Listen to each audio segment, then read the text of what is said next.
Well, if you're about my age, you got a bunch of these with childhood memories, vacations, birthdays, and stuff recorded on VHS cameras, camcorders as we call them. And you would really like to make them digital so you could probably get rid of the tape, or, you know, these things are not supposed to have a lot of shelf life. And so what do? Most of us will just go on Google and try to find something, and there's a lot of different answers out there. So hopefully I can help you if you're somehow ended up in the situation that I am.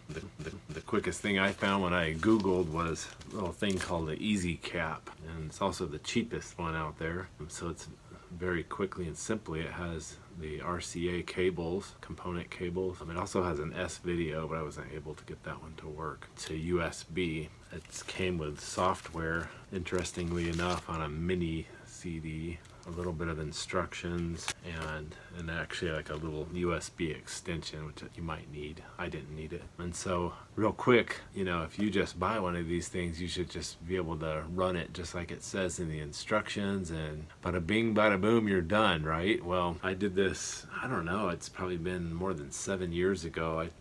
When I bought this, and I ran into some issues, and then I shelved it, and it took me until now to finally figure out the way to actually get this to work and digitize my VHS tapes. The first problem I ran into is when I bought this online, it said it was for Mac and PC. It's not. I think it came from China or something, but they only have a .exe file on here. And I think there's a PDF also just explaining how it works and stuff, and it's all in very broken English. It was poorly translated. But if you know anything about computers, .exe files are only for Windows. They're not for Mac. So right off the bat, I didn't have the right software. So I picked up my wife's PC, plugged this all in, got it going. That software has a player that shows up on the screen, shows you what your tape is playing, and then I didn't have any sound. I didn't know what to do. I tried writing to the company, and they wrote me more broken English and told me to look at the manual. So then I just sort of shelved the whole project, and only recently I decided to start looking into it again. I was thinking, like, you know, if I could just get some software on my Mac, somehow I could really get this thing going. Oh yeah, one thing I tried was downloaded the software on my wife's PC. That's another thing, is because of this little mini disc. Back when Macs had disk drives, they couldn't take these because they're all internal disk drives, and most PCs have a tray that slides out so that you can actually set this in there. So I put it in my wife's machine, downloaded the software off of it, and then transferred the software on a flash drive back to my Mac. Well, that didn't work because it was a .exe file anyway. So basically what had me stuck was a software issue.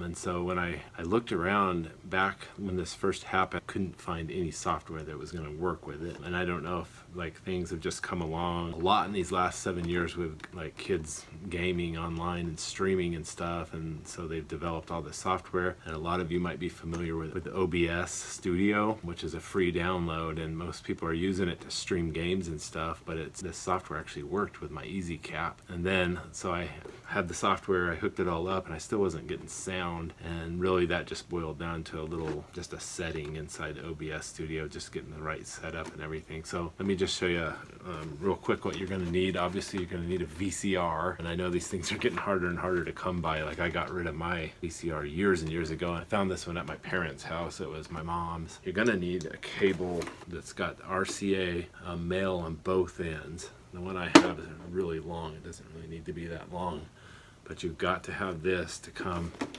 So on the back of your VCR, find your RCA inputs and just match the colors. Super easy. Red, yellow, white on that end. And you guessed it, red, yellow, and white on the Eascycap device. The next step, the next hardship that I faced, not a lot of you might have the same issue, but back when I was first trying this, everything was USB. My MacBook that I had at the time died.